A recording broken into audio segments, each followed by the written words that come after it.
Hello, all creative people.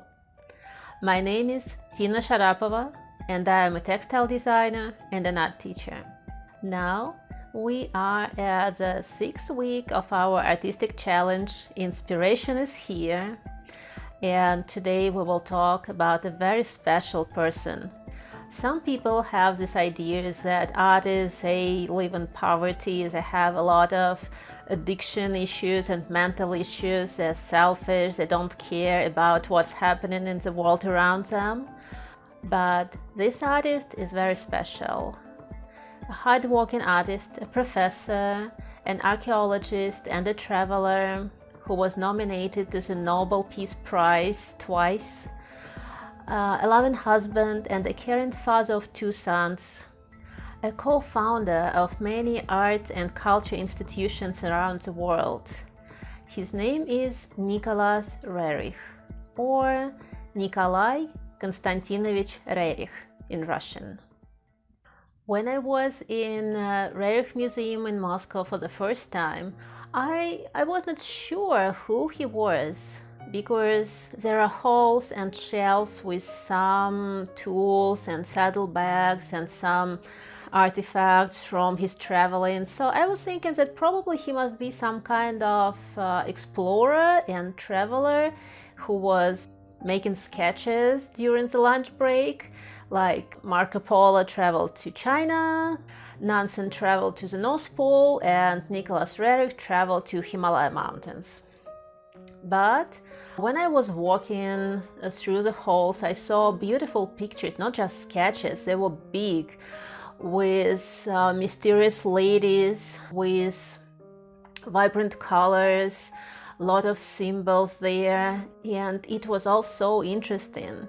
Years passed, and I read some books about Roerich's travelings, about his art, and I was just amazed by his talent, his will, his enthusiasm.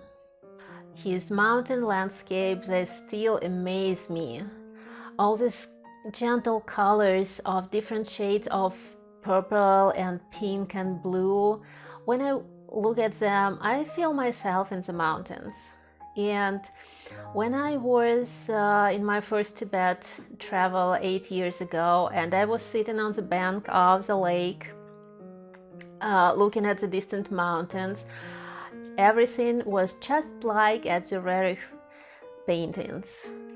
And I remember this feeling of being so small. The lake was big, the mountains was big, and the sky was so immensely big comparing to myself.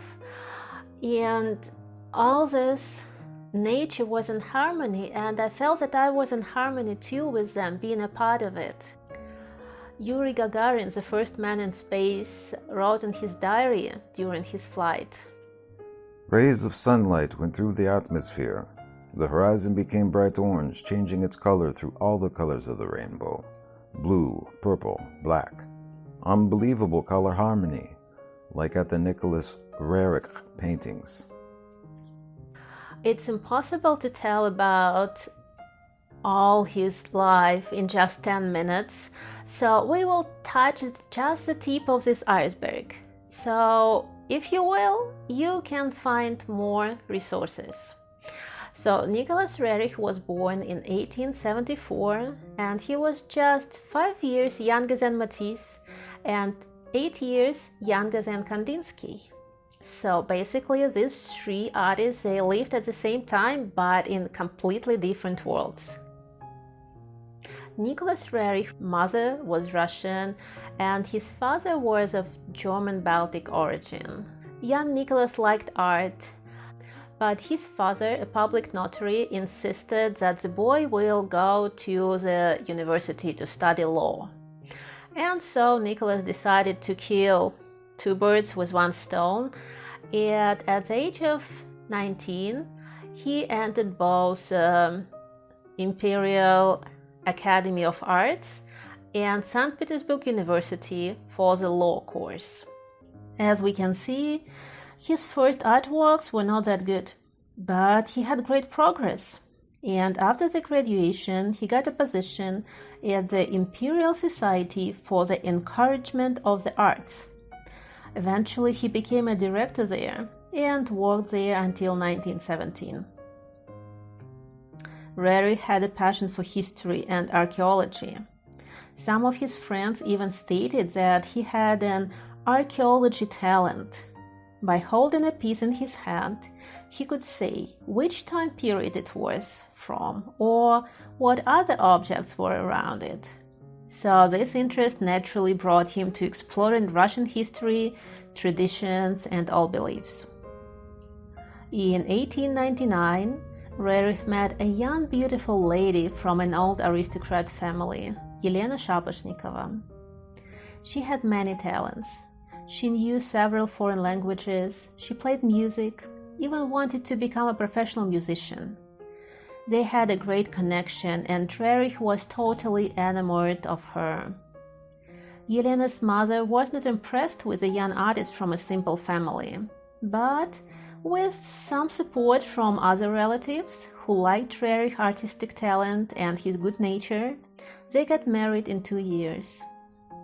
Till the end of his life, Nicolas Roerich called his wife my goddess, my friend, my inspiration. He even stated that his paintings should have both his and his wife's signatures. They supported each other and traveled together, even to the most difficult and distant places like India and Tibet. Their 2 sons, George, Russian version is Yuri, and Svetoslav, accompanied their parents and made a great contribution to their projects. The older George became a world-renowned scientist, orientalist, and linguist. It was said that he knew almost 30 European and Asian languages, including various dialects of Tibetan or Hindu. The youngest, Svetoslav, became a painter and spent most of his life in India. He created a number of portraits of his father, his family, his friends, his beautiful wife Devika Rani, an Indian actress, and a great niece of an Indian philosopher, Rabindranath Tagore. He also supported an art institution in Bangalore, promoting same artistic and ethical principles as his father: respect to the culture, research and philosophy ideas of famous teachers, attention to the old traditions. Such a remarkable family. Let's get back to the early years of Roerich art. Soon after his marriage, he was sent to the trip through Russia to document and explore old Russian architecture. He came back with dozens of drawings and paintings inspired by the Russian old tradition, but also very concerned about the conditions of these old churches and fortresses. He was very upset with the decay of old buildings and also with the destruction made by war. His research and his ideas eventually came into shape with the Roerich Pact, the treaty on the protection of artistic and scientific institutions and historical monuments that should be protected both in times of peace and war. It was signed in 1935 by representatives of 21 American states at the White House, Washington, and a number of other countries joined the pact later. It was a kind of red cross for artistic and cultural institutions, and the banner represented this pact had a red circle with 3 red dots inside it, being art, science, and religion. Or other version, it was past, present, and future. 1917, the year of October Revolution in Russia, was a year of many changes, and Roerich family found themselves in a complicated situation. A year before, Nicolas Roerich had a pneumonia, and the doctor recommended him to go for a long vacation to the countryside. So, the whole family went to their cottage, 300 kilometers from St. Petersburg, on a bank of a beautiful Ladoga lake. And one day, they realized that this territory was not Russian anymore, but now belonged to Finland and the border was closed. After some considerations, the family decided to move to Great Britain, as the situation in Russia was very unstable, and Roerich will not have enough resources to fulfill his lifelong dream to go to India and Tibet.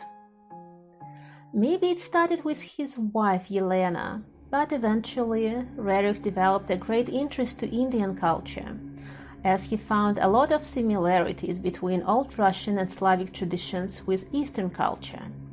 So he wanted to find these ancient roots and also find so-called Mahatmas, great teachers, living in Himalaya mountains, in the mysterious city of Shambhala. Yelena Roerich was a mystic and clairvoyant. She had a telepathic communication with her spiritual teacher that led to her writing a series of books on living ethics teaching, or Agni Yoga. Travel to India and Tibet was considered to be a very important part of the plan to explore ancient culture and also to present Nicolas Roerich himself as an ambassador of peace, a reincarnation of the fifth Dalai Lama, according to the prophecies, looking for uniting people into a great battle against all evil. Already sounds like a script for the movie, right? Nicolas Roerich and the Philosopher's Stone. Or The Lord of Shambhala and the Last Crusade. The real preparation for the expedition started in the United States, where the Roerich family went by the invitation from a director at the Art Institute of Chicago after a series of successful exhibitions in London. Roerich spent almost 3 years touring around the country. They lived in New York, Chicago, New Mexico, and California. He painted a lot. He worked as a theater designer, read lectures about art and culture. With the support from his American friends, Roerich family headed to India in 1925. Roerich Asian expedition started in Darjeeling. They traveled through India, Tibet, China, Mongolia, Siberia, Altai, Moscow, and back to China and India again. It took 5 years to finish the journey. For half of a year, the connection with Roerich was lost, as they were trapped in a mountain valley just a day trip from Lhasa, the capital of Tibet. Local authorities, being under the British influence, did not accept the Roerich's passports and passes to enter the city, but detained them during a cold winter in a tent camp, when the temperature might drop below -40 degrees Celsius by the night. Both people and horses suffered from cold and hunger. The expedition lost 5 members. Almost 80 of 110 horses died. Eventually, Roerich received the pass to move on, but without visiting Lhasa and Dalai Lama. In 1928, the expedition was back in India, and it needed more time to sort and arrange the materials collected on the way. Plant samples, old manuscripts, archaeology studies, sketches, and paintings. Nicolas Roerich brought more than 500 pieces of art that he painted. All these gentle blue and pink landscapes were nature studies, showing this peace and serenity of Himalaya mountains. It wasn't just a travel in a geographical terms, but it was a spiritual journey, finding inner peace and enlightenment. Nicolas Roerich died in 1947 in the age of 73 in India in his house. And this place was his happy place, his house, his home, his studio, his research center. He left several thousands of paintings, number of books, and a lot of art institutions that he founded. There are Roerich museums in Russia, USA, India, Bulgaria, and some other countries, and numerous Roerich societies around the world, exploring his theosophical teachings. I am impressed, not only by his art, but also his life. He was cooler than Indiana Jones. I am surprised that nobody made a movie or TV show based on his life. I can see the posters like all prophecy fulfilled. A great artist is going to the mystery land guided by spirits. I don't think that I have a friendly spirit to guide my art, so I need to be more practical. I like the colors on his paintings, these purples and blues and pinks, and I think I can use it in my knitting. But what can you say about his paintings? How can I use his style without actually copying it? True. His life was full of adventures and probably some friendly spirits guide him. Let's look at his art and define some key elements. He used a lot of symbols like human figures or some buildings to express the idea of guidance or search or travel or prayer. You can use some silhouettes that will make sense for you, your own symbols. Let's make a landscape in Roerich style. We will start with the dark mountain on the foreground in the corner. That will be the place for the silhouette to stand. Next layer, the mountains in the middle are slightly lighter, add warm color to show the light. So the shadow will be colder blue or purple and the light orange ochre. We need this contrast to make the picture more vivid. If you will use only blue and purple, the picture will look flat. Next layer of mountains, lighter and more blue because of the air perspective. The objects in distance look more pale and blue.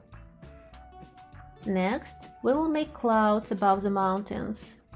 As we have some orange lighted places on the foreground, that means that the sun is low, morning or evening, and it makes the clouds more pink and light, contrasting to the darker sky behind. You can play with the shapes, using real pictures for reference. Now it's the time to add some characters to the scene. There can be some mysterious human figures, but I decided to add a fox and a bird to balance the composition. They almost look at each other, so we can think of some story here. Maybe the bird can see something from above that the fox cannot see, or they're traveling somewhere, so you can think of your own story, maybe adding some more details. If you will trim the picture in a circle, you can use it as a sticker, for example, or for embroidery design, or even for a t-shirt. You can make a series of works with various mountains, various silhouettes, telling your own story, creating your own symbols, humans or animals, maybe even robots or dinosaurs. Try using various media and work in your style, not just copying. Working with symbols will give you the freedom to express your ideas, your thoughts that will make sense for you. So please play around, find some interesting ideas, share your works, and have fun. Bye!